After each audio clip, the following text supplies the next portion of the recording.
Hello guys, आज demand ही continue कर रहे हैं। 11th क्लास का चैप्टर है। इसकी पहली वीडियो बन चुकी थी जिसमें हमने 4 टॉपिक पढ़े थे। एक बार रिकॉल करवा देता हूँ। उसमें सबसे पहले हमने क्या पढ़ा था? डिमांड की डेफिनेशन थी। Demand means a quantity that a consumer is ready and able to buy at specific price in given period of time. इसके 4 कंटेंट थे, राइट। फिर हमने पढ़ा था डिमांड 2 तरीके की होती है, इंडिविजुअल डिमांड और मार्केट डिमांड। क्लियर है? इंडिविजुअल डिमांड आदित्य किसकी होती है? सिंगल कंज्यूमर की। क्लियर है? और अपनी मार्केट डिमांड किसकी होती है? By all consumer present in the market. Clear है? मेन दोनों में यही फर्क होता है। क्लियर है? उसके बाद हमने पढ़ा था फैक्टर इफेक्टिंग डिमांड। कौन कौन से फैक्टर डिमांड को इफेक्ट करते हैं?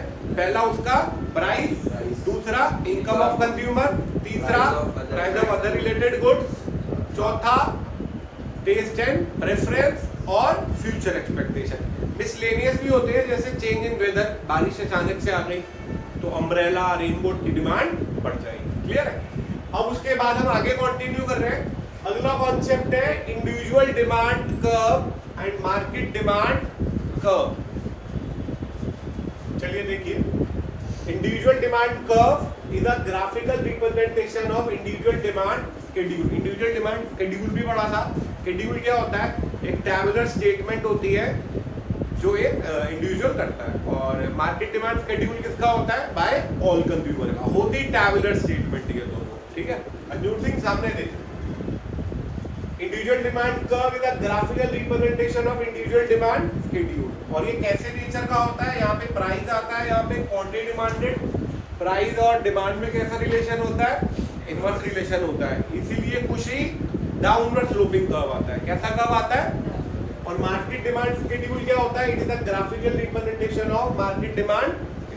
ये दोनों की डेफिनेशन है। क्लियर है? लेकिन इसमें 2 एक्स्ट्रा पॉइंट भी है, वो भी देखो।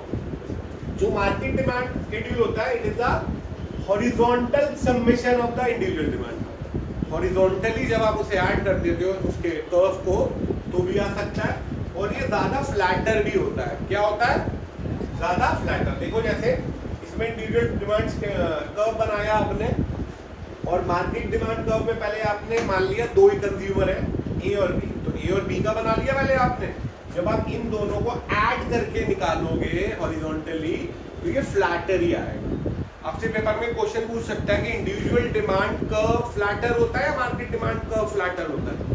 मार्केट डिमांड कर्व ज्यादा फ्लैटर होता है, क्योंकि उसमें सबका सबमिशन होता है। और कौन सा सबमिशन होता है? वर्टिकल नहीं होता। कौन सा होता है? ये याद रखना पड़ेगा। क्लियर है? चलिए नेक्स्ट पॉइंट देखिए।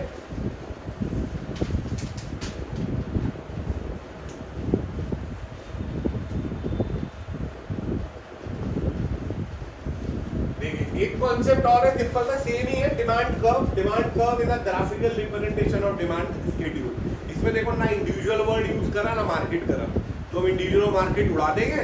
तो इसमें क्या बताया? It is a graphical representation of demand schedule. और ये कैसे कर्व, कैसा नेचर का होता है? डाउनवर्ड स्लोपिंग कर्व होता है। क्यों? क्योंकि यहाँ पे प्राइस और यहाँ पे क्वांटिटी डिमांडेड आता है, और इन दोनों में कैसा रिलेशन होता है? इनवर्स। इसलिए ये डाउनवर्ड। एक चीज और देखिए, ये डिमांड कर्व में जो नीचे की तरफ मूवमेंट हो रही है, that is called expansion in demand. और इसे क्या बोला जाता है? एक्सपेंशन क्यों होता है? क्योंकि प्राइस, मैंने आपको ये भी बताया था, डिमांड को इफेक्ट करने का एक मेन फैक्टर होता है, that is price of own good. उसके अलावा सारे कौन से फैक्टर्स होते हैं? Other factor. ठीक है? तो ये जो एक्सपेंशन और कॉन्ट्रैक्शन होता है, ये प्राइस ऑफ ओन गुड के कारण आता है। किसके कारण आता है अर्जुन सिंह? सामने देख जरा, प्राइस ऑफ ओन गुड के कारण। अगर आपका प्राइस कम होगा तो एक्सपेंशन, अगर प्राइस बढ़ेगा तो कॉन्ट्रैक्शन। क्लियर है? ये भी डिटेल में पढ़ेगी नेक्स्ट पॉइंट में। ठीक है? तो डिमांड को इफेक्ट करने के कौन कौन से फैक्टर होते हैं? Price of own good, income of consumer, price of other related goods, taste and preference. Main factor कौन सा होता है? Price of. उसके अलावा सारे कौन से फैक्टर होते हैं? और जब आप डिमांड कर्व बनाते हो, तो सामने देखिए, यहाँ पे प्राइस आता है, यहाँ पे डिमांड। ये प्राइस किसका आता है? ओन गुड का। किसका आता है?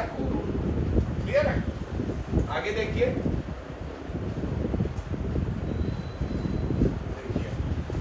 एक कॉन्सेप्ट और है। देखिए, एक ये डिमांड कर्व बनाई हमने, इसमें एक नीचे की तरफ मूवमेंट है, एक ऊपर की तरफ मूवमेंट है। जो नीचे की तरफ मूवमेंट है वो किसके कारण हो रहा है? प्राइस फॉल होने के कारण। और ये जो ऊपर की तरफ मूवमेंट हो रहा है किसके कारण हो रहा है? प्राइस। लेकिन इसके अंदर अदर फैक्टर कांस्टेंट होते हैं। क्या होते हैं? Other factor.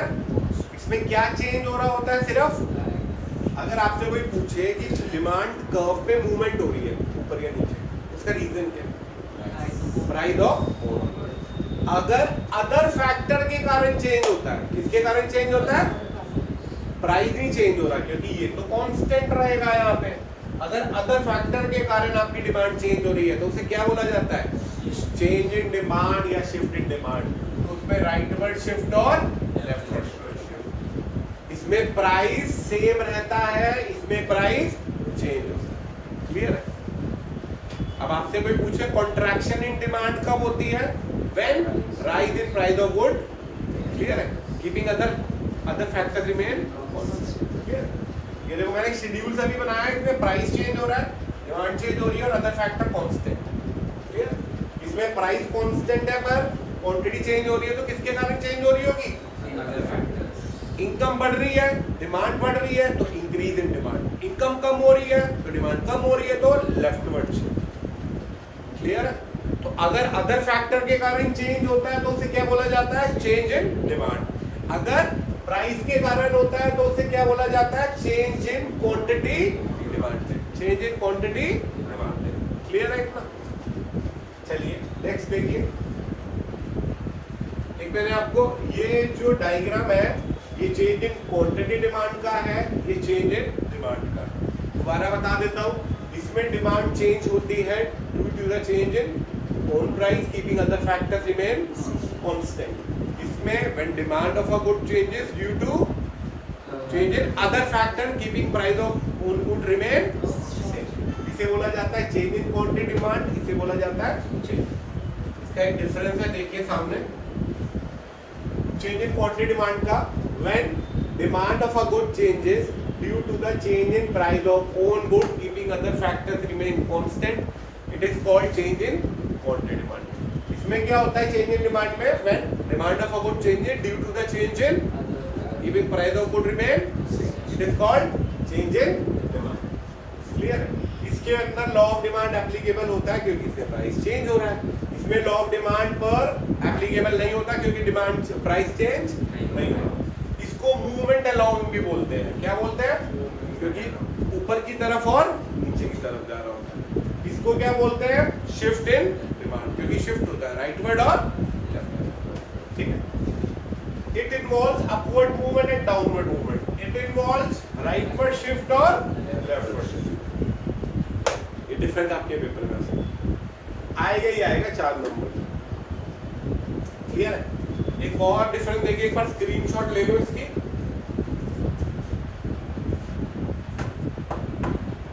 चलिए अगला, एक्सपेंशन इन डिमांड और increase in demand. Sir same है, बस आपको थोड़ा सा चेंज क्या करना है। When quantity demanded rises due to the fall in keeping other factors remain, it is called expansion. When demand of a good rises due to the favourable change in price of own good remain, it involves downward movement, it involves rightward. Clear है?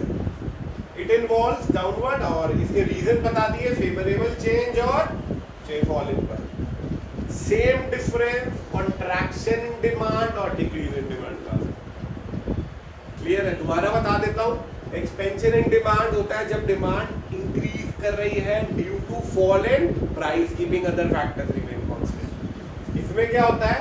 When demand of a good rises due to the favourable change in other factor keeping price of good remain, इसमें downward movement होता है। इसमें अब contraction और decrease होता है तो क्या होता है आंसर? इसमें क्या लिखते हैं? When demand falls due to rise in price of own good keeping other factors remain constant. और डिक्रीज इन डिमांड में When demand fall due to unfavorable change in other factor, keeping price of good remain same. Leftward shift, upward movement, right? इसमें law of demand applicable होता है, इसमें law of demand applicable नहीं। Clear है? चलिए next page देखिए। Paper में question आ सकता है reason for increase in demand. Increase in demand किस फैक्टर्स के कारण होता है? प्राइस ऑफ ओन गुड या अदर फैक्टर? फेवरेबल चेंज है तो देख लो, इनकम और increase in income of consumer. Note Singh सामने देखो, price of a good expected to be rise in future. Future में प्राइस अगर बढ़ने वाला होगा तो आज डिमांड बढ़ जाएगी। अगला वही पेप्सी और कोक, फ्यूचर में मतलब आज सब्स्टिट्यूट गुड्स का प्राइस बढ़ना चाहिए, कम होना चाहिए? भाई देखो सब्स्टिट्यूट गुड्स का प्राइस एग्जांपल ले लेता हूँ, आप बेकबुक और मिटाडो जाते हो, ठीक है, दोनों से कॉफी पीते हो, क्लियर है, सेम 150 रुपए की है, आप किसी से भी ले सकते हो, उससे भी या उससे भी। लेकिन अगर आप एक पे गए और उस पे लिखा हुआ है कि कल से इसके प्राइस और कम होने वाले हैं, अब आप दूसरे पे नहीं जाओगे ना। तो अगर सब्स्टिट्यूट गुड्स के प्राइस फॉल हो जाते हैं या बढ़ जाते हैं तो आपकी गुड्स की डिमांड पे भी इफेक्ट पड़ता है। क्लियर है? Fall in price of complementary goods, petrol के प्राइस कम हो जाएंगे तो कार की डिमांड ना। क्लियर? और last favourable change in taste and preference of consumer, मतलब आपने देखा होगा आजकल लॉन्ग बूट्स चलते हैं लड़कियों के, तो फेवरेबल चेंज है ना, तो डिमांड बढ़ जाएगी। जब वो हट जाएंगे, ठीक है, आगे देखिए ये क्लियर। ऐसे ही डिक्रीज के भी हो सकते हैं, ऐसे ही डिक्रीज में क्या लिखेंगे? fall in income of consumer, price of a good expected to be fall in future, fall in price of substitute goods, rise in price of complementary goods, unfavorable change in taste and preference of consumer। बिल्कुल clear है? अगला एक आपके लिए छोटा सा test है, वो देखिए। आपको आइडेंटिफाई करना है कि एक्सपेंशन हो रहा है, कॉन्ट्रैक्शन हो रहा है, डिक्रीज हो रहा है या इंक्रीज हो रहा है। देखो एक्सपेंशन और इंक्रीज दोनों सेम होते हैं, दोनों में डिमांड बढ़ रही है, लेकिन एक्सपेंशन में चेंज होने का रीजन क्या होता है? प्राइस, और इंक्रीज में अदर फैक्टर। देखो पहला पॉइंट, प्राइस आपका 10 से 8 हो रहा है, डिमांड बढ़ रही है, तो इन चारों में से क्या है? एक्सपेंशन है, कॉन्ट्रैक्शन है, इंक्रीज है, डिक्रीज है? आंसर है एक्सपेंशन, क्योंकि प्राइस फॉल हो रहा है। अगला देखो, प्राइस है 5, इसका मतलब प्राइस चेंज नहीं हो रहा कुछ ही, तो आपकी डिमांड बढ़ रही है, लेकिन तो इसे क्या बोलेंगे? Increase in.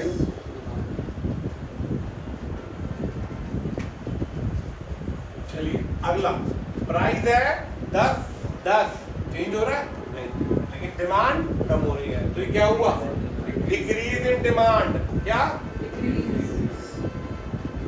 अगला लास्ट, प्राइस बढ़ रहा है, तो जब प्राइस बढ़ रहा होता है तो कॉन्ट्रैक्शन होती है। क्लियर है? आई होप ये वीडियो आपको क्लियर हो गई होगी। That's all for today.